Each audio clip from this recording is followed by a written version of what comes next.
Hey gang, it's your old pal Andrea. I'm joining you here at the top of this late episode to let you know that if it were next week, this episode would technically not be late because we're going to be shifting our release schedule a little bit.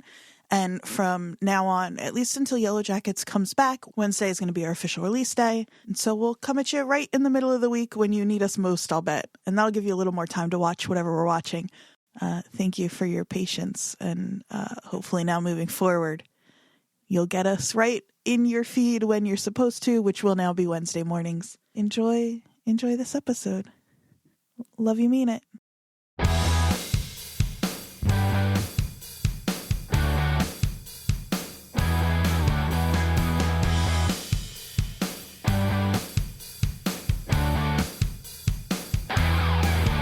You're listening to The Watchers, a show where two women from opposite ends of New Jersey watch television about their youth and wonder how they survived. I'm Jodie. Andrea. We watched the pilot of 6 Feet Under. We did. A show that I can't believe I've never watched before. I don't can't know either. How it happened. It's such, I think it's time frame, mainly.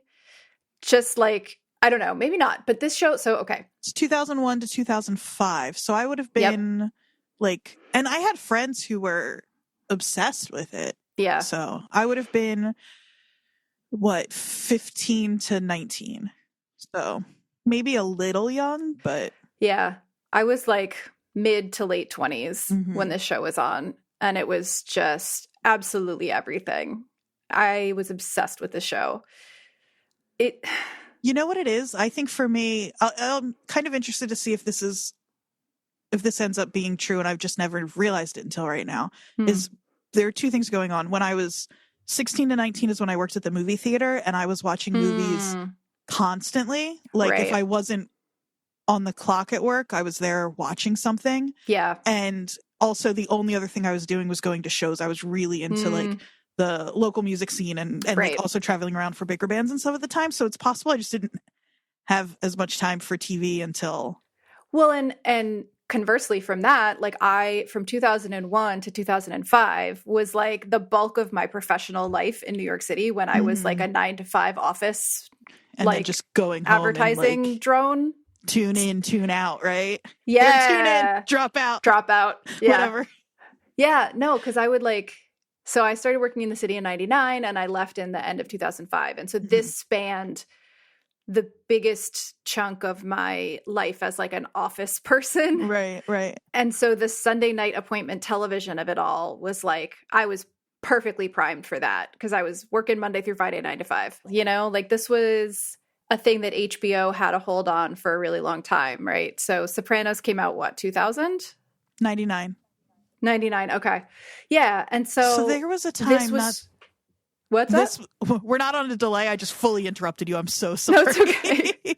I'm just realizing like there was a time where people were watching Sopranos and 6 Feet Under the same like I just can imagine that was a beautiful it was a beautiful time for some people.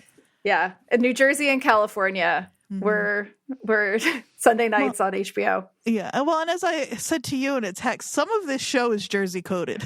Agreed. Well, so I know we usually save the Jersey connection for the end, but I did find something that relates to this conversation that I might as well just bring up right now. Okay. So we talked about the sort of season 2 of Friday Night Lights of it all, the like off the rails season of a show, and how season 2 of Yellow Jackets kind of feels like it might have been that. For 6 Feet Under, that was season 4. Okay. Things got a little chaotic and very dramatic and very. I started to say I can't wait, which I guess tells you how I feel about the show. That I'm imagining being there for season 4 at some point in my life. It's like it's a bit.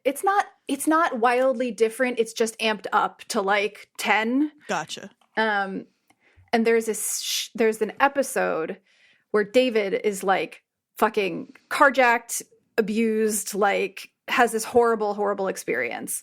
And it was really, really divisive. People kind of hated it because it was like it was kind of torture porn for this character that we really, really loved. Like,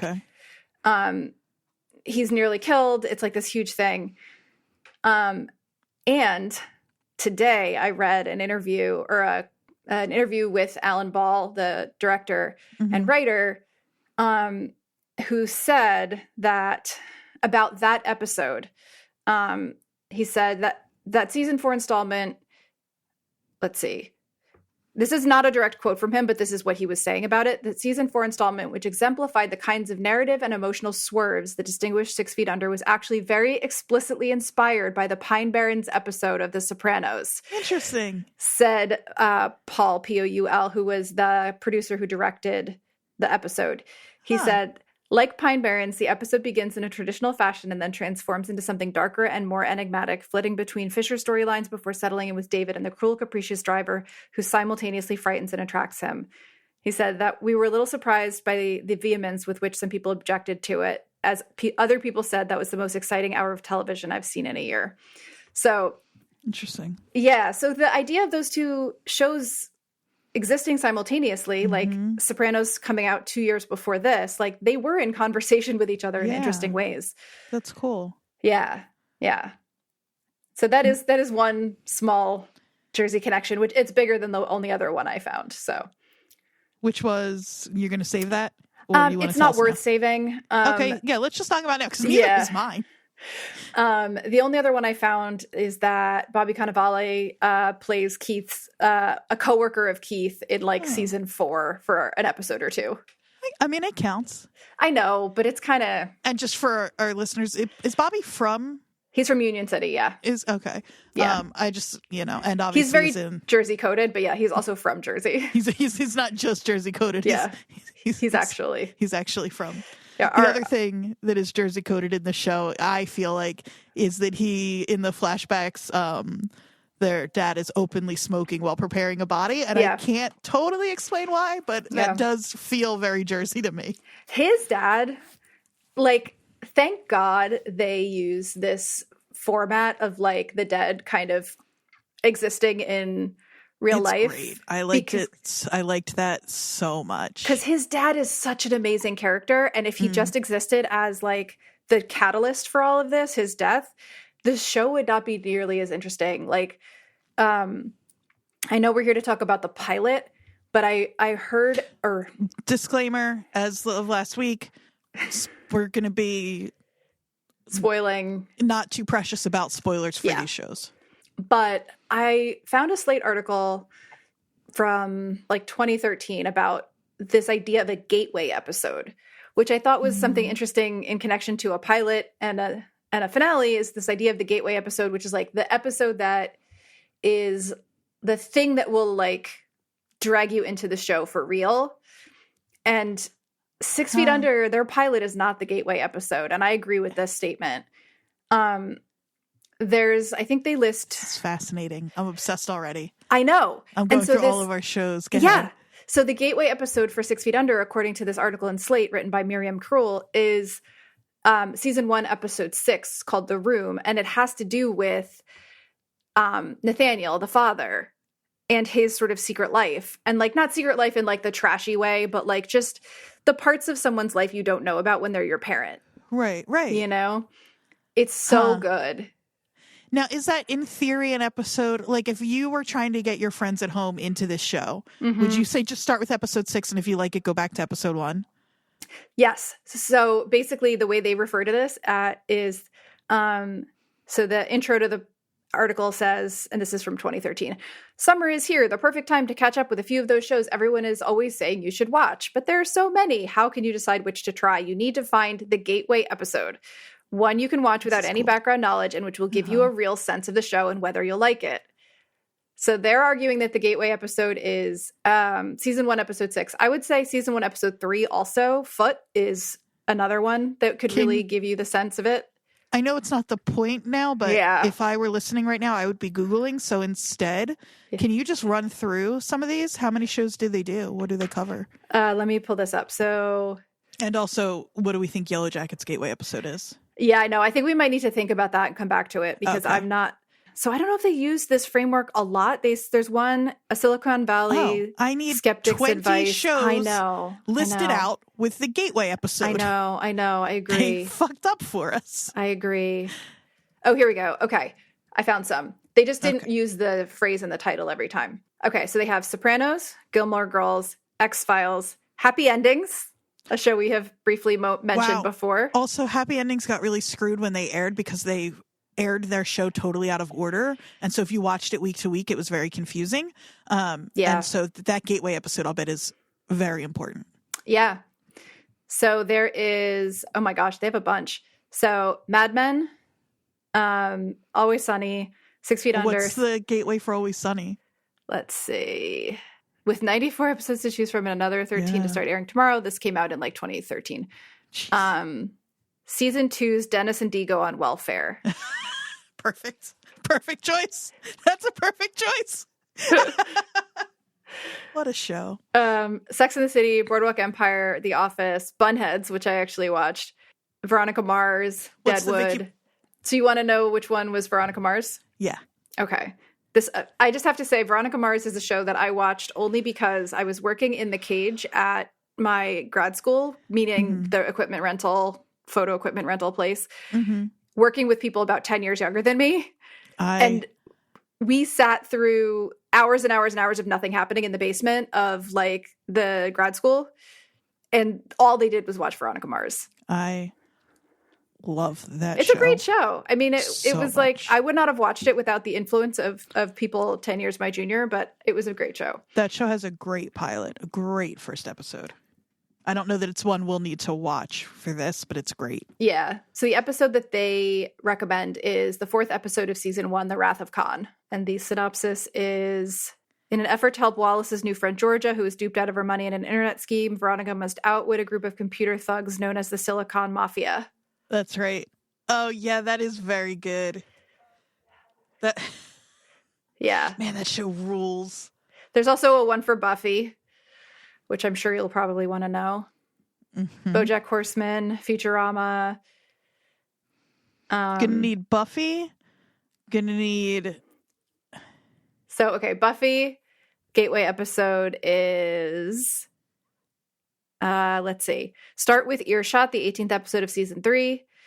That's kind of late in the game. Yeah. Well, the argument here is, and you may disagree with this, seasons 1 and 2 of Buffy relied a bit much on excessively campy bad guys, fish monsters, a ventriloquist dummy, etc., which I'm sure you love.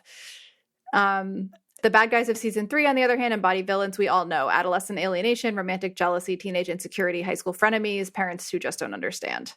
It is very teen drama / monster of the week, those first 2 seasons, and it looks so stupid, and I have a lot of love for that. Of course, yeah. But the show, yeah, I mean, totally. Yeah. But for me, I'm kind of like, if you can rock with season 1, like, you're going to be obsessed with the show. There's also an article by Inku Kang, who is a person whose writing I have liked, that says, this is 2019, what a new generation of feminists can gain from watching Daria, which I need to read. So Community, I wonder what the Community one was. Yeah, because that's tough, because that show is so silly every week, but it starts out like for me, really it's like specific. Right. I think the thing that shifts for me is the way they treat those characters, because like Troy being the like meathead when he's so not after about 3 or 4 episodes. Like, I know. Okay. Instead, the best place for newcomers and skeptics to begin is season 2's Cooperative Calligraphy. It's essentially a bottle episode in which the main cast is confined to the study room for the duration. The premise is simple. Annie has a purple gel grip pen that goes missing as the group ends a study session. She wants to know which one of them has taken it. It's a 20-minute Agatha Christie style mystery. God, that show's so good. This is just, we'll just have an hour of you reading this article to me and me saying, God, that show's so good.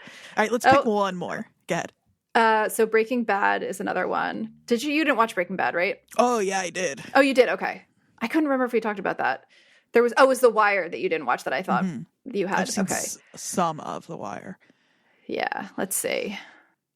As a former member of the Breaking Bad Skeptics Club, I can tell you there is hope. Not only that, I can also tell you the secret to converting to the cult of Heisenberg. Skip the early Mr. Chips episodes and jump right into the one that introduces Walter White's Scarface alter ego. Specifically, pick up the show at season 1, episode 6, Crazy Handful of Nothing, otherwise remembered as the very first Tuco episode. Yeah. Yeah. Correct. This is a great sort of premise companion for a idea. podcast. I know You're it right. is. And somebody has already done it. I don't know if this podcast is any good, so I don't want to recommend it necessarily. But there is a podcast called Gateway Episodes. And I have not listened to it. But if you are looking for someone, or if you are like me, kicking yourself. Right. I don't know if the show's any good. It looks like it didn't have too many listeners, which is not the show's fault or problem. It is unlikely that anyone will have heard of this podcast. And like I said, I can't recommend it in either direction. Yeah. But its first episode is Lost's The Constant, which is a perfect episode of that show. Though I cannot imagine, if you're a Lost fan like I am, and I say The Constant, you know exactly what episode that is. And I just cannot imagine showing somebody that episode as the first one. There's so much that goes into that episode, but it is a fantastic, incredible, I cry until like I have a headache episode. Huh. That's all the way in season 4. Yeah, Sorry, I was trying to remember what episode that was. This is how I know Lost isn't part of your I know. I mean, I watched it. Yeah, it just didn't make its way into your DNA, which is fair and fine. So going back to 6 Feet Under, the show that we are here supposedly to talk about, a show did no, it's okay. That did make its way into my DNA. For some obvious reasons. I mean, I can talk forever about why I love this show, but we do also kind of want to stick to talking about the pilot. I am really curious to hear your reaction to the pilot, because I felt like I was back with old friends, and that is not maybe not as indicative of what someone's reaction to it would be, especially now. Like, we should stipulate, like you said, this aired in 2001. It started airing 3 months before September 11th. Like, what a wild time to be alive. Side note, and then I'll put the Gateway Episodes thing to bed, is that when we get 10 million downloads, and we start our Patreon, we will do a monthly bonus episode where we visit a Gateway episode of one of the pilots every month that we've covered. Done. So now I can put that on the back burner. Great. Anyway. So for those people that didn't watch the pilot, should we do just a quick... I have the synopsis. Yeah, I think it's contained enough that we can... Yeah. So I might just read this. I know that it's like maybe not as interesting, but it'll help me organize my thoughts as well, I think. Yeah. So the official synopsis is: Los Angeles, Christmas Eve, Nathaniel Fisher, owner of Fisher & Sons Funeral Home, is killed when a municipal bus broadsides his new hearse. The tragedy casts a pall on the holiday homecoming of son Nate, who works for an organic food co-op in Seattle, which is a detail that I absolutely love, as he must not only deal with the death of his father, but the fragile egos of Mother Ruth, who I could talk about for 100 years. Oh my God. Who has been having a secret affair with her hairdresser, Hiram. Incredible. Brother David, a closeted homosexual seeing a black policeman named Keith. Again, could talk about this forever. And a sister, Claire, a rebellious high schooler who receives the bad news after smoking crystal meth. Dropping is not a thing, with new boyfriend, Gabe. Claire is my, I don't even know. I think I mentioned to you earlier, she was like my id. Mm-hmm. So this you can disagree with. The only good thing to happen to Nate is Brenda, a passionate woman he met on the plane just before learning of his father's death. At home, David eschews the talents of his young mortician, Frederico, to personally undo the damage of his dad's accident. The ensuing funeral leaves the family's deepest emotions exposed and calls into question some of our more absurd rites of passage. At the gravesite, David is not amused by the advances of Matthew Gilardi of Kroner Service Corporation, a funeral home conglomerate looking to buy out the Fisher's business. As for Senior Nathaniel, he may have been laid to rest, but he has plenty left to reveal to his family. So... yeah, where do you want to start? Do you just want my initial... I want your initial reaction, and then maybe we'll go through the sort of like big questions we have about the pilots that we're talking about in general. I was expecting a show that was a little more serious, a little more... I was surprised at the humor. Yeah. And the kind of like, it's dark. It's definitely dark, but it's got a lightness to it. It is way more, and I should have known, but it was way more black comedy than I was expecting. I didn't know that about this show. I think I was expecting something more like, the Sopranos, but instead of our job is mafia, our job is funeral home. Sure. Yeah.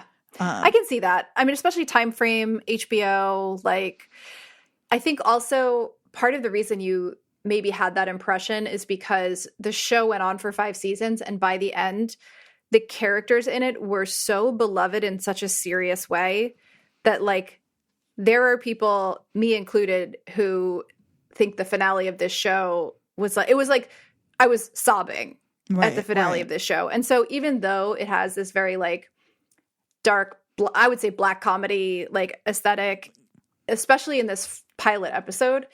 Well, that's what I wanted to ask you is how much this tone carries into the show, because, like, the stuff with the commercials, I know, and like Federico's bit where he's, like, showing his, like, greatest works, and then he picks up the picture of his kid and is like, it's so, I know, so funny. Yeah, Rico is an interesting character as the show goes on. So tonally, I think it deepens, is what I'll say. If you just watch the pilot, you would get a sense of the sense of humor, the main characters, which, you know, we'll talk about all of that. But there's a campiness that continues, but is maybe tempered a little, which in the long run, I think is a good thing and is what allowed people to really attach to the characters. Because if they stayed as sort of surface level over the top as they are in this first episode, I don't think people would have had the same intense attachment to them. I think, which is, like, you know, not surprising for a pilot. You only have an hour. Right. But, like, so speaking of the commercials, the one thing that does get dropped from the pilot moving forward, there's a couple major changes. One is the commercials disappear. They were originally meant to be a continuous part of the show, Aww. But I do think that if they did that every single week, it would take away from the gravity of some of the, like I said, it gets really serious here and there. Like, there's an abortion plot. There is, like, the carjacking plot. There's a lot of death. There's a lot of, like, really dramatic moments that I think if you interspersed it with those commercials continuously, it would have taken away from the sort of more serious part of the show, because the show continues to have that lightness and that humor, but it's more about the characters and their personality traits and not inserted by, like, some overlord, you know, editor making jokes. That makes sense. Yeah. I think it was a wise decision. I think that the commercials, I forgot about them completely because they don't stay a part of it. But right. And I can also imagine that that could get tiresome. I think that would be old by, like, 3 or 4 episodes in. Yeah. But I thought they really, like... They're so funny, though. They're so funny, and they really made me be like, oh, it's that kind of show immediately. Yes. And I was like, oh, good. Because I obviously, like, I think by now we've established, like, that tone, this kind of thing is totally, totally my thing. So yeah. I mean, all sorts of stuff, like, that the type of humor that continues is the kind of thing where Ruth is on the phone with Nathaniel Sr. saying, like, that, you know, he needs to stop smoking or he's going to die a slow, painful death. And then, like, 2 minutes later, he's hit by a bus. Like, that's the kind of humor that they keep. The thing that's different about the pilot from the rest of the seasons also is the fact that the death in this episode is connected to the family, right?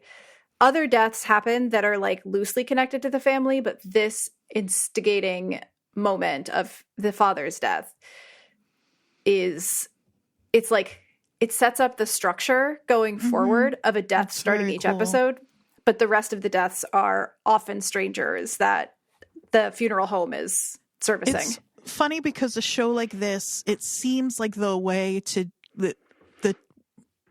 I might have assumed this episode would show up in a show like this is, like, season 1 finale. You set up the premise, you see how these people act and respond to death around them and how they're kind of callous about it in a lot of ways, whatever. And then it's like, right, but what happens when it comes home? Yeah. And they don't do that. I think it's really cool. I think it's kind of, I don't know. I think it's really smart.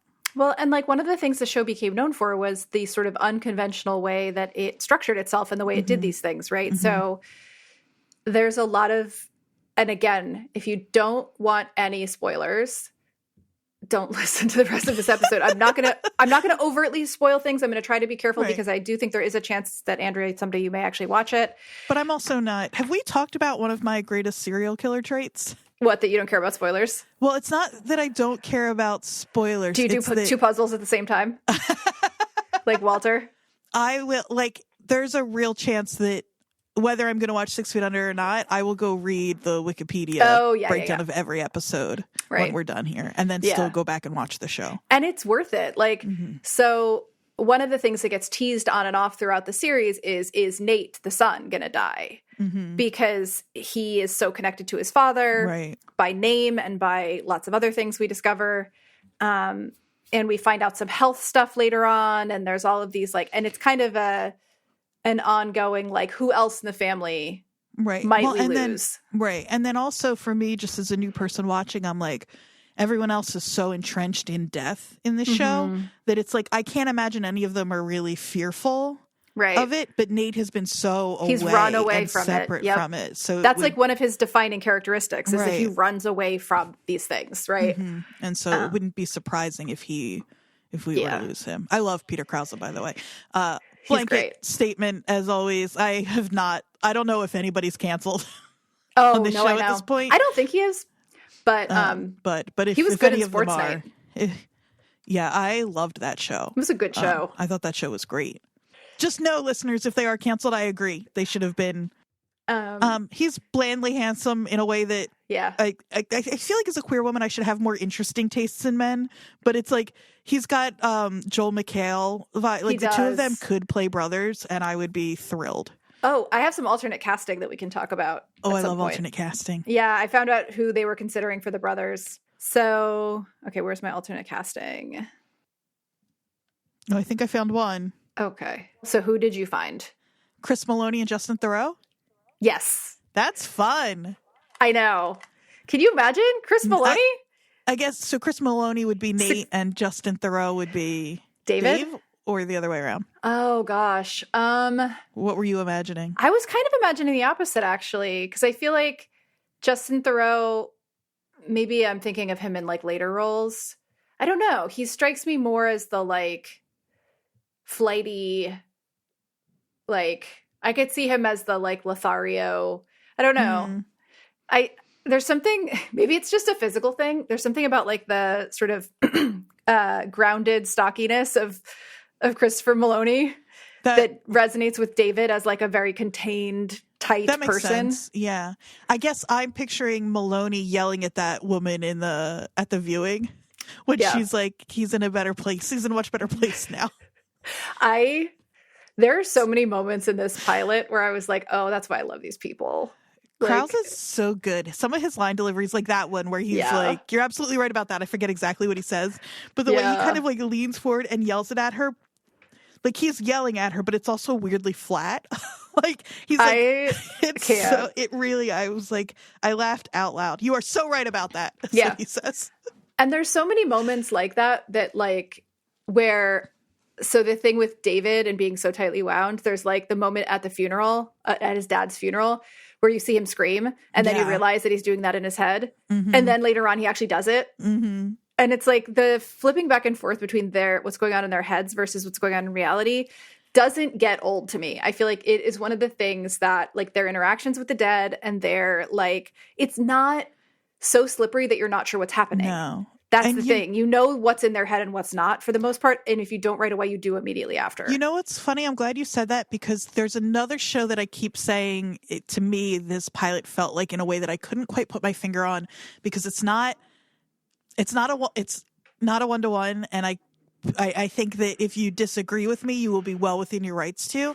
But I had the same feeling when I was watching this as I do when I watch certain episodes of Scrubs. I can see that actually. And like Scrubs, it's way more pronounced and like the dream world that they all kind of live in or that JD lives in is so cartoonish. And that's not the case here. But that little bit of unreality that's always kind of floating and it being willing to, because Scrubs can be so like to the point of melodrama sometimes, but will also be so funny. They kind of, again, I felt the way I often feel when I watch Scrubs. No, I can totally see that. I can that totally kind see of that. stuff is part of it, I think. So the areas we wanted to think about in relationship to all the pilots was the hook, the characters, world building, and your questions, right? Thank you for trying to get us back on track, because I'm doing my best. You're doing great. I could talk about, like, I Yeah. just want to sit here and talk about Claire, and I want to talk about David and Keith, and like a lot of that has to do with what happens later, and so I'm trying to control myself from like getting distracted by thinking about the trajectory of these characters, because that's not what we're here to talk about, but I love them all so much. So in terms of the hook, what would you say the hook is of this pilot? Because it's very hard for me knowing what's coming. It's a family of funeral employee. They're not all directors. It's a family who runs a funeral home. Yes. Coming together when the patriarch of the family dies. Yeah. I mean, I feel like this is like any sort of story writing. I was going to say screenwriting, but whatever 101 is like, can you get it in a sentence? Yeah. And obviously that's much more than that, but yeah, that's it, right? Yeah, I think so. I mean, like, or it's like, what happens when death comes home to a family who runs a funeral home? Right. Like, that's the real. Yeah. And so based on that and based on this first episode, do you think it works? Totally. What I like so much about it that they did right away that made me really jump in, because I have a lot. I'm wondering if part of what has made me not seek out the show faster, considering, and this is a weird thing considering my love for Black comedy and horror and all of that, is like, I'm somebody who is like, I have like deep death anxiety. I'm like very afraid of death. And I think there was a part of me that was like, is this gonna be too much for me? Yeah. But they handle it so matter-of-factly, so in a way much, that felt so soothing to me right away, and made me want to really keep watching. Like that alone was like really compelling to me. That's so interesting, because when I watched this show the first time, my dad was alive, right? So I didn't have the same, like, I actually had some trepidation this time, because my dad died like 12 years ago, and I hadn't really sat down and watched I think I'd watched the pilot again once or twice, and I dipped back in and out a little bit, but like, I was so involved in this show when it came out, like, emotionally. And so I was a little worried about that. And what I ended up finding that it did for me was, like, it made me a little sad because the dad stuff, right? Like, dad warning, like, but also it made me wish that my dad just randomly showed up sitting on his car places to talk to me. Isn't it weird that it's so sweet and soothing, but it doesn't feel saccharine? No. And it doesn't feel like, because it could. Yeah. Even in a show like this. Yeah. That, like, it could feel saccharine or, like, cheesy, maybe. I think what you feel in those moments when they see or talk to their dad, and this continues, is that you feel like it's a continuation of the relationship they already had. So, like, Nate ran away from his dad and his dad's business, and, like, when he interacts with his dad in real life, you feel that connection between the two of them, that they're very similar but also extremely different. You also feel it when David talks to him, the different type of relationship, and then especially in this, when you see Claire talking to him when they're just hanging out after the funeral. Yeah. I immediately got emotional, because I was like, that is old dad, young daughter, sort of like, daughter that got a little too much freedom because the parents retired. And totally. I have two older brothers from my dad's first marriage that are much older than me. I never lived with them, just like Claire, like really never lived with Nate. And like, there's just something about the sort of like casualness of their relationship where, he treated her like an adult way too early, but also like, then they were able to have interesting conversations. Like, I just felt like it wasn't like, oh, the dead father is visiting. It was like, no, this father is visiting this child. It felt very specific. Yeah, totally. I think that's like the specificity of these characters, even in the first episode where they could be a little bit caricature-ish. I feel like it's enough, at least for me, that enough specificity and enough like surprises. David is a really good example of that. And I love just that everyone's like, a cop. Why do you know a cop? Yeah, right. And it's not just the closeted part that's a No, surprise. it's that not. I watched the first few minutes of David that we get, and I was like, oh, right, this is why he's Dexter. He seems so contained and also disconnected, and also just like to me, I was like, this guy feels like a serial killer, and I don't know if I'm gonna like him. Yeah. And then it so clearly becomes that that's not really what he is, that he just seems so tender. I love like, David. Tender in like an open nerve way, where he's like, he's got to be that buttoned up because if you poke it, it's gonna. He is. He's an open nerve. Yeah, and it's. I love him so much.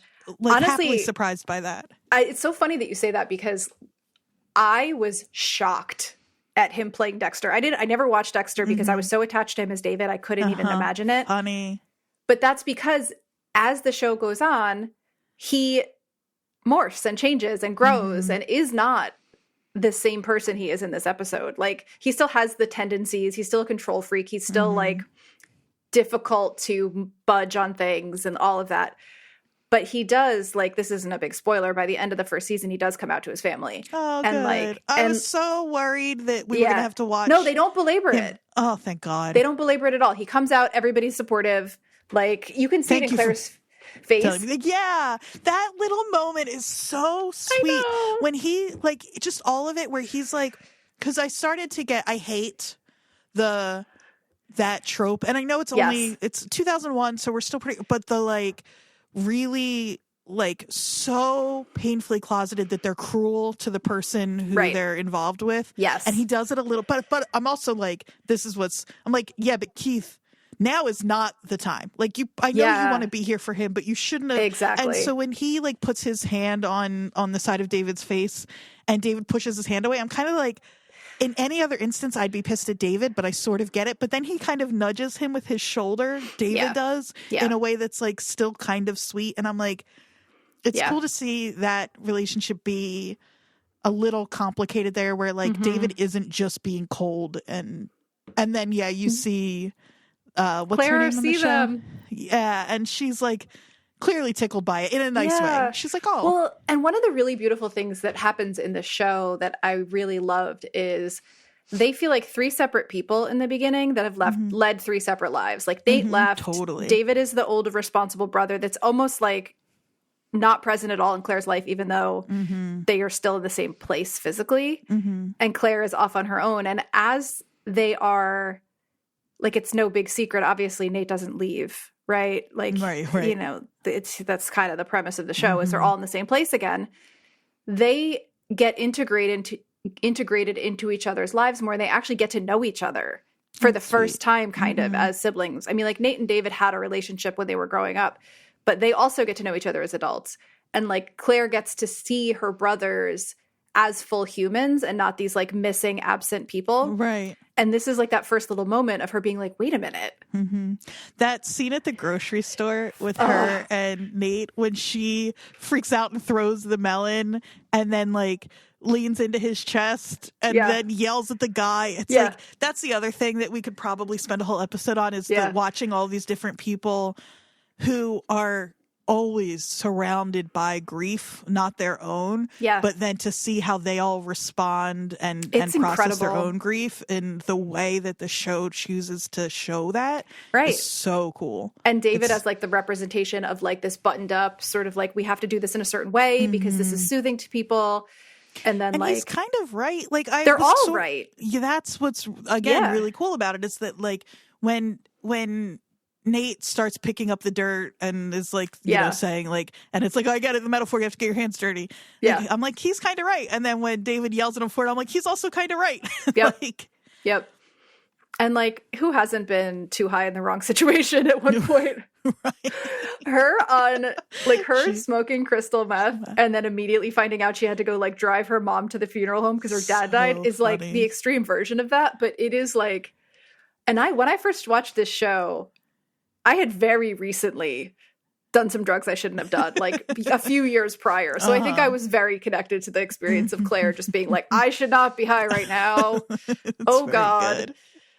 But so I wrote down in my notes when I was watching it this time, is this overacting or is this actually incredibly accurate to being a teenager? And I feel like thinking about myself and why I related to Claire so much, I was that angsty and crazy and like. And there are moments where she's not doing that. Yeah. So no, I think it's actually yeah. like kind of accurate. Mm-hmm. Her throwing the cantaloupe is just perfect. Yeah. I do. Yeah, it's such a perfect, just like, there are a few different things like what's his face screaming in his head the first time, but like those little outbursts I love. Well, and they Ruth, all have them. Oh my God. The mom. She is I could talk about Frances Conroy forever in this show. She's incredible. She continues to be. This is like, this episode introduces her range, but like she is, there's a great description of her that I found in an article. Hang on, I got to find it right now because it's perfect. Where is it? Because I both adore and hate her throughout this entire series because of my own mother issues. Like, there's Jodie, that scene where she confesses that she's having an affair in the middle of their father's funeral. I was just like, she's a narcissist. Oh my God. Yeah, that was rough for me. Where when one of them is like, should you really be like? Yeah. Okay, I apologize to whoever wrote this because I did not write down where I found this, but there's a description of her. It says, there's something about the way Ruth speaks, her careful consideration of words that she then just spurts out that's utterly captivating. Her way of speaking in short declarative sentences feels almost Hemingway-esque. If Hemingway were a redheaded, middle-aged housewife who didn't know anything about her children, had a borderline inexplicable sex appeal. Jodie, I almost texted you, and I was afraid you were going to take this as an insult. Hold on. Also, it's Miriam Cruel. Is the article. It's from the Gateway episodes article, actually. Perfect. I said I almost texted you, why does she feel like she's in like one of those movies where they're still doing that mid-Atlantic accent? Because she is like a sort of throwback mother figure. Yeah. Like she's not a like modern in the mother. Apron, she's talking like a Hemingway character. Yeah. She's got a weird sort of affected accent. Yeah. And then also that is gone when she's giving that broke down confessional. Like it totally falls away. It's so cool. One of the things I love about the portrayal of her in this show is that she's an older woman who's lost her husband who continues to be sexual throughout the entire series. Good for her. Get it, girl. Yeah. And I mean, we find out in this first episode that she cheated on her husband, like for long periods of time with her hairdresser. I went camping several times. It's so good. But like she continues to date and to, meet men and figure out like herself after the loss of her husband. Like she continues to she's still a challenging mother, right? Like there's a scene where she slaps Claire way later on, right? And there's like these relationship things between them that are fascinating. But she's a full human with like sex drive and love interests and all of that. And it's that phone call, because it's all we see of the two of them together, really, right, is that they have at the beginning where you can tell, like, there's still love there. Like, she feels she's been cheating on her husband, but, like, you can but tell they've been that together for a million years. And, and I like that he doesn't feel like the family villain, that it's not like good riddance, dad's dead because, or that, like, no, that it's she not was that like at all. This like abused woman. You don't get like any of that. They just had I think it's a pretty realistic. Yeah. Maybe not the cheating and going camping with the hairdresser and all of that part of it, but I think their dynamic and their feelings feel really real. And that continues. And that's cool. The thing that's kind of cool about it, because you think, okay, the first episode, the dad dies, we don't get to learn more, but we do, because it continues to come back. And you would think that would get old, but it actually doesn't, because of the way it's handled. It like only happens. It's not like he's constantly there being like, hey guys, what's up? It's like when he is needed, he appears in the, whether it's an actual ghost of their father, if you want to believe it that way, or like their subconscious, like inhabiting his form to like when they need guidance. But he does continue to show up in interesting moments, and you continue to see the development of his relationship with his children.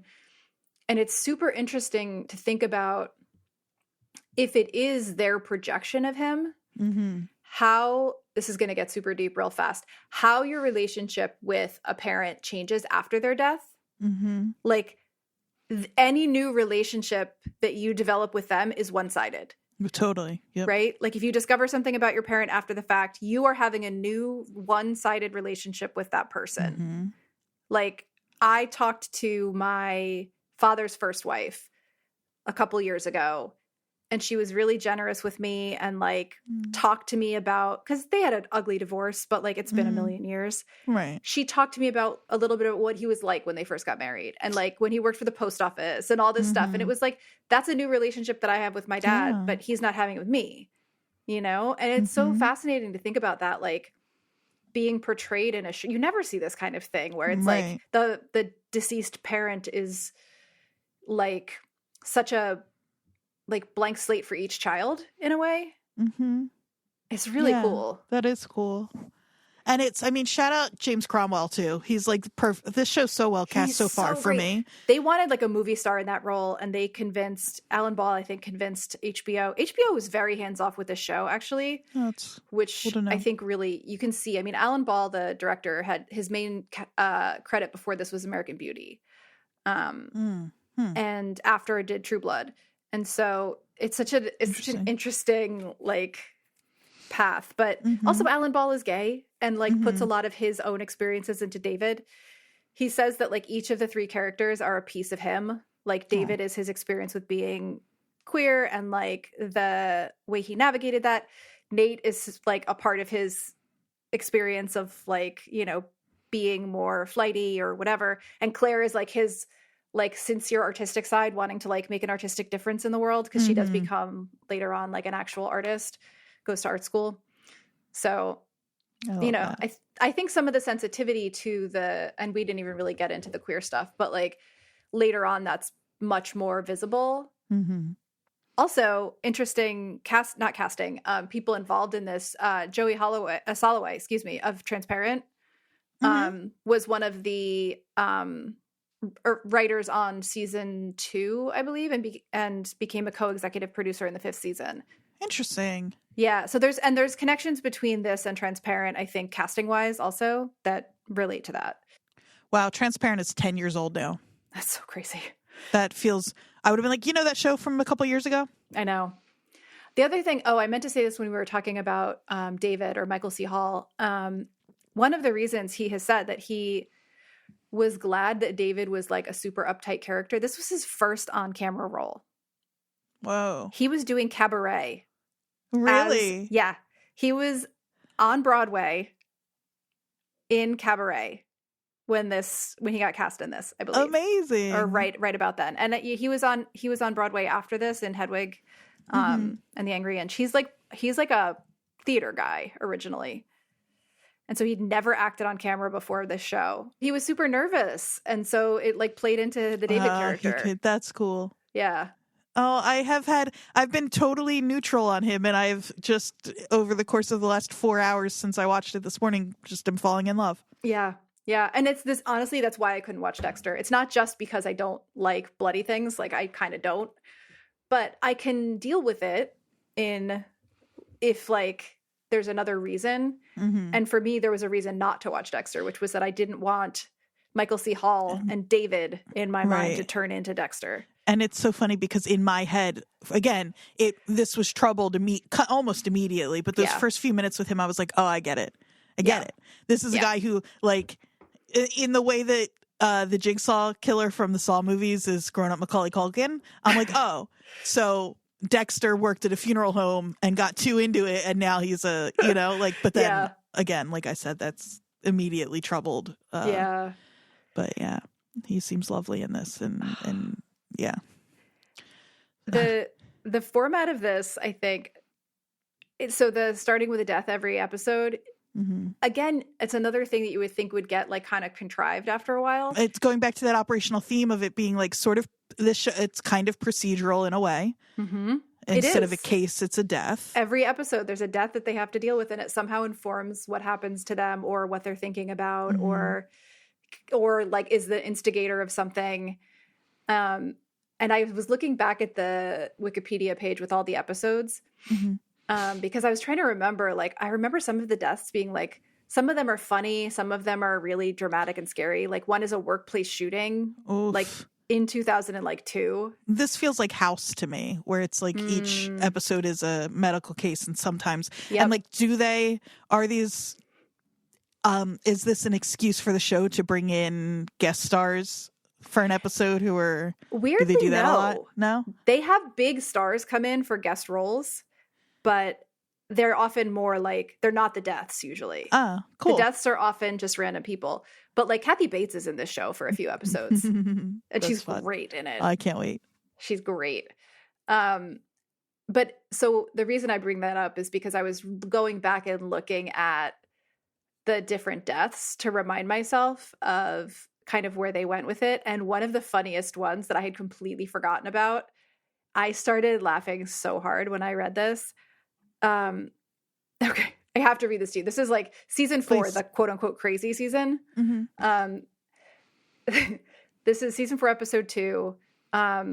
Dorothy Sheedy, a 49-year-old deeply religious woman, mistakes floating inflated sex dolls for the rapture, and while distracted is fatally struck by a car. Perfect. Like, perfect. And the next, like, you know, there's also like a workplace shooting and an accidental suicide and like, but that's very real life, right? Like some deaths are stupid. Yes, exactly. Somebody dies falling in the shower. Like, you know, there's all and some deaths are totally mundane. Like, yeah. Yep. Yeah. It's wild. But I think they do a good job of keeping that surprising enough that it doesn't get super repetitive. What a fun thing in the writer's room to be like, all right, what's it going to be this week, guys? I know. Oh, that must be so great. So trying to keep us mildly on track. Let's talk characters. So we are introduced to our main cast. There's like one person that becomes a much more main character who we see very briefly. But for the most part, Jeremy Sisto is my guess? Yes. Yeah. Okay.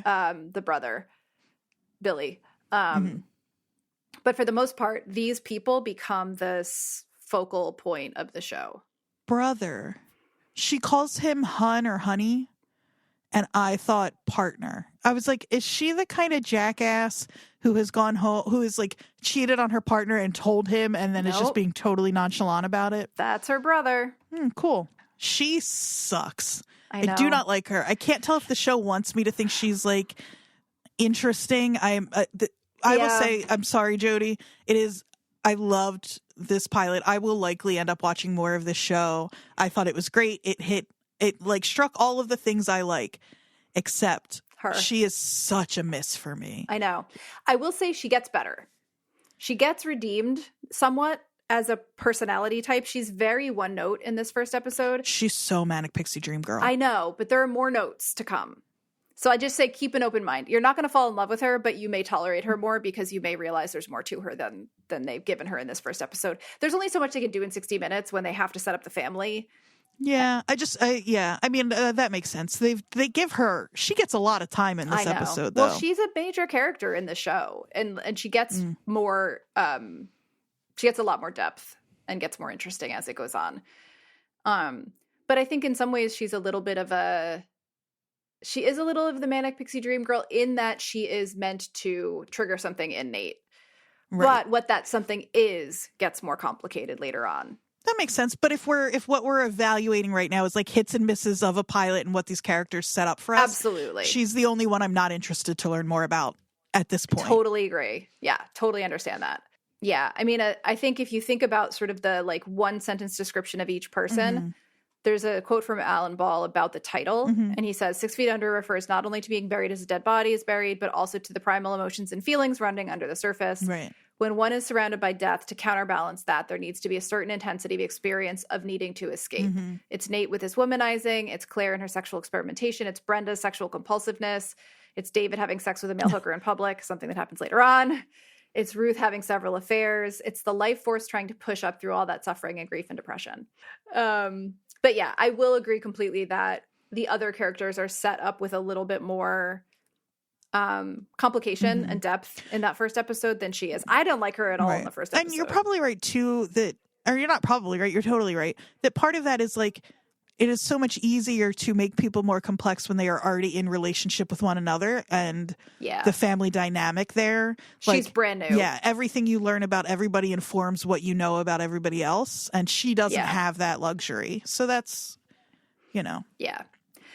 Another fun thing about this show that I'd forgotten about is that similar to Lost, there is like additional content that came out to support the storylines in the show. So there was in 2003, they released 6 Feet Under, Better Living Through Death, which was a book, and it contained family trees, documents from the childhood of the kids. Oh, I would have loved that. I would have been obsessed. Yeah. Nathaniel, the father's letters to Ruth from Vietnam, which is something that comes up later. Excerpts from the book about Brenda, that is a whole other thing. Plus a fan letter from 11-year-old David Fisher written to Matt Dillon. It's amazing. So like that extra content thing is something that they were doing also. I love that. I'm such a sucker for that stuff. I know. Oh, and Rico stays a pretty important character throughout, and so he's introduced here too. What a doll. I know. And I love Freddie Rodriguez. He's a little homophobic later on. Oh, he's not, no. We don't love him always, but he is definitely he's important in this show in that he's like an outside perspective, but has been with the family for a really long time. That's a cool. Yeah. It's got a little bit of Cousin Richie vibes, not in manner or anything, but it's just so interesting to have. I've often been that person. I have like a small handful of families that I became very close with, and like being that kind of person where you're like sort of on the outside but way more in than anybody else is, so you can really see. It's a little bit of that like Cousin Richie vibes for sure. Well, there's also the idea of like his relationship to the father is explored further, but it's kind of mentioned here where they're talking about how David's not good at reconstruction and Rico's excellent at it. And like Rico was trained by Nathaniel and they worked together for a long time, and he was a little bit of like a prodigy and had a little bit of a like son relationship, it seems like, to Nathaniel. And so there's also that kind of complication. Tension, yeah. So, but yeah, the idea that Rico's like supremely talented at reconstruction and David isn't is a very funny thing that occurs in this show. I love that. And that he's like just like a little bit of a silly guy. Yeah, he is a silly guy. While we're talking about Freddie Rodriguez, a lot of Can't Hardly Wait characters. I counted at least 3. Lauren Ambrose, obviously. Denise Fleming from Can't Hardly Wait. Freddie Rodriguez is in Can't Hardly Wait. And so is Eric Balfour, who plays her like new boyfriend guy. Who I was going to bring up. Yeah. Yeah. I really like that. I really like what happened there? You know what I mean? Because that's statistically pretty high. It is. To have it's a at least 3 high people. Number of Can't Hardly Wait cast. Yeah, there's got to be some crossover there. But so Eric Balfour, who plays Gabe, isn't even credited with a name in this first episode because he was literally supposed to be like just a one-off, like her boyfriend triggering moment with the crystal meth. One of the things I did know about the show watching it is that I was like, oh yeah, I forgot I knew that he's like a recurring character in the show. I don't know anything about him, but yeah, he has a lot to do in the first season. It sort of trickles down later on because Claire has other love interests. Trickles down, trickles out, whatever, disappears because Claire has other love interests. But he has a pretty significant role in the first season, and it turns out that happened mainly because they saw the chemistry that the two of them had in the brief interactions in the first episode. Cool. And they decided to keep him around, kind of like Lauren Ambrose. Well, not Lauren Ambrose, but her younger version, Van. In Liv Houston. Yeah. I love learning stuff like that. Yeah. Yeah, they liked their on-screen chemistry, and so they kept him around. And he has some pretty significant episodes in the first season. Good for him. Good. Yeah. I love that. I almost want to insist that you watch at least through episode 6 of season 1 because episode 3 is like, ooh, it's got some good stuff in it. Again, 10 million downloads. Yeah. We'll go right to Patreon. Yeah. I don't do anything for fun anymore. It's got to be for a podcast. So, but no, I do really kind of want to insist that you watch at least through the first half of this season. So yeah, characters. I think knowing what I know about the later seasons and the later episodes, I think this is a good introduction to them. Mm-hmm. I think the only one that really falls short is probably Brenda, Mm-hmm. because she is just so one note here. And Well, she they did her a is- disservice by naming her Brenda. That so too. that's they set her up for failure. Yeah. But for the most part, I think that you get enough of a hint at each person's character that is Mhm. accurate to what they kind of develop into, that I think it's a good setup in that way. And they feel, for me as a new viewer, complex, and like they feel already lived in, and like there's stuff that we don't know about them but that does exist off camera. Yeah. You can Yeah. imagine their lives continuing when we're not watching them, which is hard to do for a pilot, I think. I think so too. I mean, I think there's a reason, like this pilot won a bunch of awards, like, Mm. and so did the show. It was sort of a critical success for most of its run. And there were people that thought season 4 was not great. And, you know, I thought it kind of went crazy, but whatever. But the pilot episode, let's see, received nominations for art direction, makeup, editing, sound mixing. Alan Ball won for outstanding directing for a drama series at the Emmys.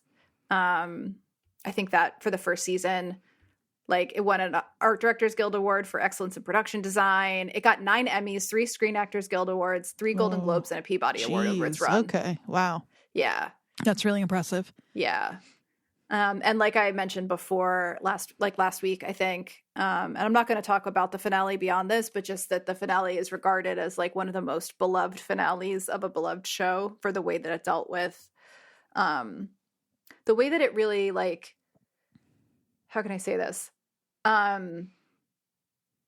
Didn't betray its overall theme and focus with the finale. It honored it in a really nice way. So that's all I'll say. Cool. That makes me more interested to watch it. Yeah, the finale made me sob. I love that. That's all you got to tell me. Yeah, I cried a lot. Do you have, speaking of crying, this is, maybe we should add this to the criteria just because it's something that I care about. Okay. Does this show, how many can you think of, does this show have, are there certain episodes throughout the series of this show where I don't think you're as much of a crier as I am, but maybe not just you, but like viewers of the show who love it. Yeah. Like when I think about Lost, the constant is I'm going to cry forever. There are a handful, but the constant is the like cry until I want to puke. Yes.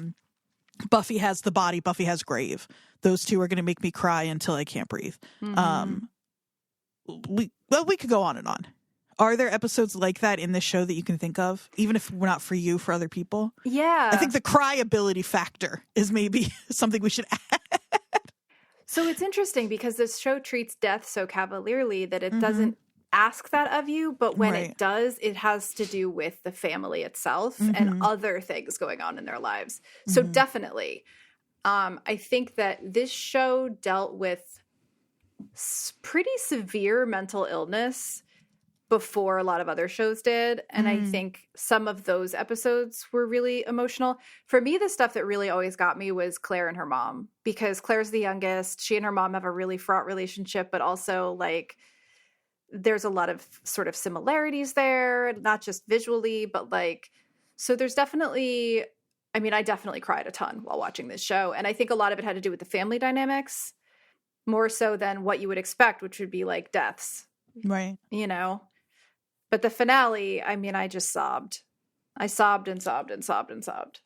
That truly is the number one indicator for me that I should keep watching. It just... I love to cry. And there's lots of times where, like, there's a lot of, like family stuff that happens not just with the actual family. So, like, Keith and David are on and off for a long time. They talk about starting a family and like... That's what I mean also about the sort of queer themes being more progressive for the time. Like, there is a little bit of the, like, every gay person is very slutty, but every person in the show is kind of slutty. Right. So it's not just the gay people, it's all the straight people too. Like, they're all having a lot of sex. It's interesting now to hear you say that and hear Alan Ball's line on that, of thinking of that as like a kind of like an equal and opposite reaction to how much death is in the show. Yeah. And that they both sort of come from the same drive is really interesting. Where like I could see me getting annoyed of being like, just everybody in the show has sex problems. Like that's kind of, but thinking about response, it like, right. That makes so much sense. Yeah. And I think it's pretty clear that that's what's happening all along. It's not like, I also think if you have a show on HBO and you don't take advantage of the fact that you can have a lot of sex in your show, you're kind of missing the point. So good for them. Yeah, no, there's definitely, I cried on and off a lot in this show, and it was usually about the family relationships. Like there's just something very, like I feel like Alan Ball probably had a difficult mother. Like it's just so accurate in some ways to like you were saying about Ruth and the way that she makes the funeral about her. And also these are like narcissistic children too. They're all like, there's the moment where Nate says to Claire, you're not the only one having this experience or something like that. And that continually happens. And that's so realistic for somebody raised by a mother like Ruth and a father who is running a funeral home and is in the basement with dead bodies all the time. Like they're going to be fucked up and they're going to be a little like self-involved. Yeah. How could you not be right? So, but it's hard to imagine not crying at a show that deals with so many realistic and serious experiences that people have. Like, just a handful of the deaths, right? Carl Willman, a 55-year-old serial killer, is executed in prison. Bruno Walsh, 21, gets high, jumps off a balcony, and is killed when he lands on a car. Oof. There's the sex doll lady. A 14-year-old dies suddenly at a sleepover. Like, someone's struck and killed by lightning. Someone falls in the shower. Someone's murdered in a home invasion. Someone dies of stomach cancer. So, like, any sort of family trauma experience you've had is going to somehow be referenced at some point. An entire family is killed in a car accident. Like, someone's killed by the elevator doors closing on them. Like, it's just... Whoa! You've encountered one of my fears. I guess so. That's Kenneth Henderson, in case you were curious. Kenneth, oh no. Yeah, he was 50. Yikes.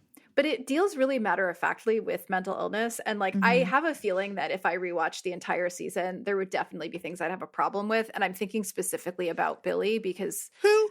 Have I met Billy? Oh, Billy is the brother. Billy is Brenda's brother that we meet. Oh, Jeremy Sisto. Yeah. He is...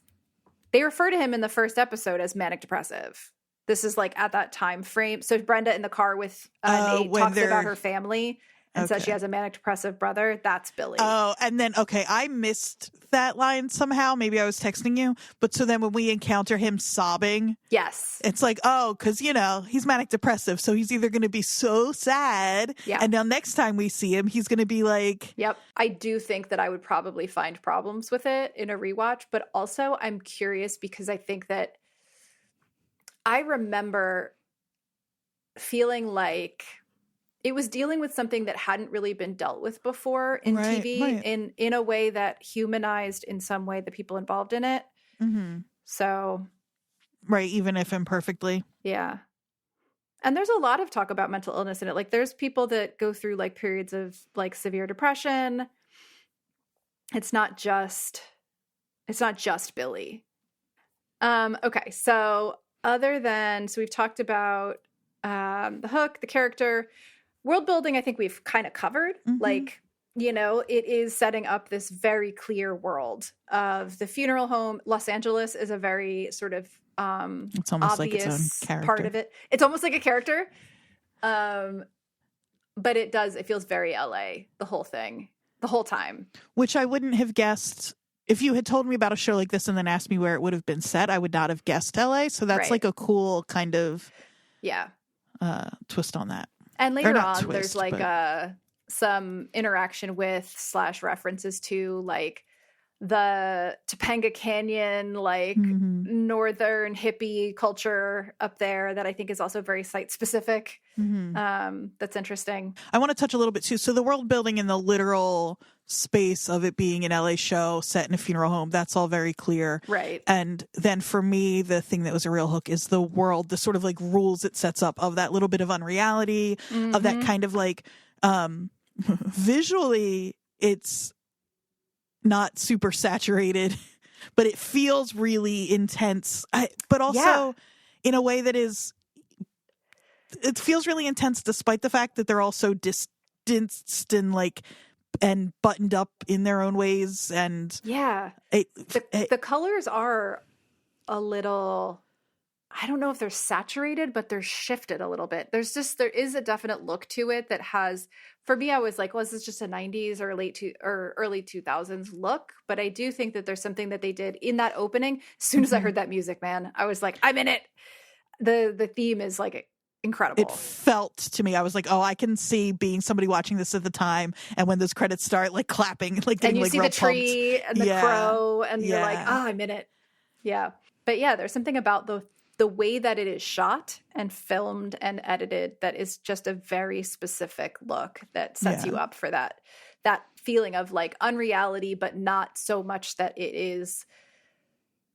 It's like the unreality is like just adjacent. Like you're in reality the whole time, but you know that you're in reality, and you know that this other piece is here that's going to pop in and out. Yeah, exactly. Yeah, the veil is thin. Yes, the veil is thin. Exactly.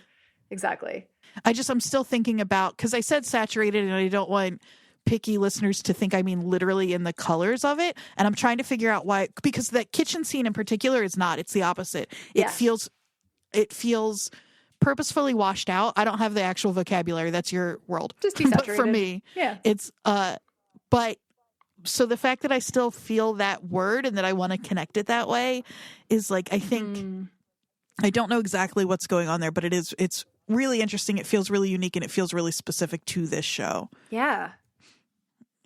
Or to this episode is as much as I can talk about it, but I think you're right. Like, I can't think of anything else that really looks like this. Ooh, there's an article. We should put that on the soundboard, us being excited that we found an article. The funeral parlor palette, color symbolism, and 6 feet under. Totally. I'm so excited. I don't know if it'll come through in the recording, but Jodie just literally clapped. I'm totally reading this. That's exactly what it is. It's the funeral parlor palette is like throughout the whole, and those colors are so specific, and they're not saturated, obviously, because it's still intense. It's that like hospital morgue green teal that's everywhere, and like the deep red of like velvet, and like. I will say I'm very lucky that I haven't had a lot of death close to me. And my grandmother died when I was in high school. I've only been to a handful of funerals. I'm getting somewhere. When my dad died, I was in my early 30s, and I had to do all of the arranging and stuff. So I spent more time in a funeral home than I had ever wanted or expected to. Yeah. And I remember being so surprised at how much it looked like I was like, it's 2020, like whatever. Like, I'm surprised that it looks so much like a TV funeral home. Like it's so distinct, and it's still like we just haven't updated it in 50 years, I guess. I don't know. I think it might have to do with, like, to bring it back to the show, what David was talking about ritual and like rigid boundaries of things being comfortable. Yeah. Like, you don't want to walk into a funeral home and have it look like an Apple store. I 100%, Jodie, we are two different people, because I was about to say, I think I would have been comforted if I walked in. I swear to Christ, I was going to say, if I walked in and it looked like an Apple store. That's so funny. 100%, that's what I was going to say. That's so funny. But yeah. No, but people expect a certain thing. And when they're in the throes of like the worst grief is not the time to surprise them, maybe. Right. You know? But yeah, no, I'm excited to look into this, because even just glancing at this article, it says 6 Feet Under featured a color palette that defined and linked all the major characters. Nate, David, Claire, Ruth, and Brenda were associated respectively with brown, red, purple, green, and blue. Ooh, is this an interview? American cinematographer from November 2002. has an interview with Alan Ball about the filming of this show. Ooh. I am excited about this. Okay. I will read this later. Cool. All right. So, what are the questions? This is our last thing. What questions does this set up for you? This is interesting because it doesn't feel like a mystery box show in the way that a lot of what we're probably going to cover is. Mm-hmm. So those questions are less obvious. It's like, maybe more character based. I was just going to say, what I'm interested to learn about these people is what their lives were like before their dad's death, what drove Nate away. I want to know so much about David and Keith's relationship. I'm interested knowing how many seasons this show gets, though I'm most interested to see how Claire changes because she's at the right age for that. Like, she's going to be a little bit more of a young adult when we get to the end, so that'll be interesting to see. I am curious now, but this has more to do with you than the show, to see how my feelings would change about Brenda over the course. Something that the show sets up for me is the fact that we still have Dad in the picture as a character leads me to believe that we're going to learn more about him and his backstory, and so I'm interested to see what kinds of, like, if he's hiding any secrets. He's great. Yeah, I think those are the big ones. This show is way more in line with to me. The pilot feels like it's way more in line with a show like House, or something like that, where I will be as interested to see what the little motifs are each week to week as I will be to learn about the family. And so I'm really interested to see that. I feel like structurally you're right. It is. Yeah. Because you do care about the characters, and you do. I think I care about these characters more than I cared about House and his doctors. Although I did care about them, don't get me wrong. Okay. But I am very attached to the Fisher family. Well, and they're a family, and it does feel like just from the pilot they are more interested in those characters than House. Yes, I think so. Yeah, I think House is more interested in House. The character. This show is more interested in the whole family. Right. That makes sense. Yeah. I really hope you keep watching because I kind of want to keep talking about it like offline. I liked it a lot. I can't make promises, and it's if I'm going to keep watching anything that I've encountered in the recent, in this season of my life, it's going to be this for sure. I mean, it hit it ticks every box for me for sure. Yeah. I really delighted in watching it. Yeah. And this sounds crazy to say, but it's only 63 episodes. I mean, that's kind of nothing. Honestly, I mean, it had 13 episodes per season until the final season, and that had 12. So yeah, I mean, that's totally manageable. Yeah. As opposed to Lost, where I'm like, I hope you. I know you watched it, but like, I hope you keep watching all 122 episodes of Lost. I already went through that. Yeah. I already went through that. Went through. Yeah. And I enjoyed it. I really did at the time. It's not something that I want to revisit. Although I will say that I did let Netflix or Hulu or whatever I was watching Lost on kind of like carry me through a few more episodes just because it was enjoyable to be there. Mm-hmm. On the island with my friends. Yeah. Yeah. So let's talk a bit about next week. So yeah, next week we are going to stay in the same general time frame, same network even. We just talked about how 6 Feet Under and Sopranos were kind of back-to-back HBO Sunday night shows for many of the same years. And so it made sense for us to just kind of, since Sopranos was on our list, to go into that one next so we can think about the time frame, the general like media landscape, how they connect to each other, how they don't. We know that Alan Ball was watching Sopranos because he references Pine Barrens episode. So it should be an interesting next show to jump to. And we'll talk a little bit more about this next week, but you've watched some Sopranos, is that right? I have watched some Sopranos. So this is my memory, right? Everything is new when you have no memory. Every time I read a book or watch a TV show, unless it is the most meaningful thing in the world to me, it is gone from my brain instantly. And so that is what Sopranos was to me. It was meaningful because it was Jersey. Right. Other than that, I did not attach to it. So I honestly So this will be a new experience for you as well. Yeah, like I cannot remember how far I got into the show. Okay. 6 Feet Under was my vibe. Sopranos was not. I was not interested in mob-based male-dominated shows. I was interested in shows about a teenage girl who wanted to be a photographer. Right. That makes sense. And was involved with like mentally ill men. Like that was more my vibe. So right. I honestly cannot tell you how far I got into Sopranos. I know I watched a bunch of it, but I cannot remember when I stopped. So here's what I've seen. I know what you've seen. I've seen The Many Saints of Newark. Of all things. And I've seen parts that I found on YouTube of the Pine Barrens episode so that I could pull some dialogue for my New Jersey Choose Your Own Adventure that I've been working on. And that is all I've seen of The Sopranos. And I know that it's sacrilegious of both of us, especially for as annoying as we are about being from Jersey. But I know people from Jersey are obsessed with the show, but it feels a little bit to me like I don't, this is not a judgment on the show itself, but I feel, and I will probably be proven wrong because the way our friends who do love it have talked about it is very genuine Jersey in a lot of ways. Yeah.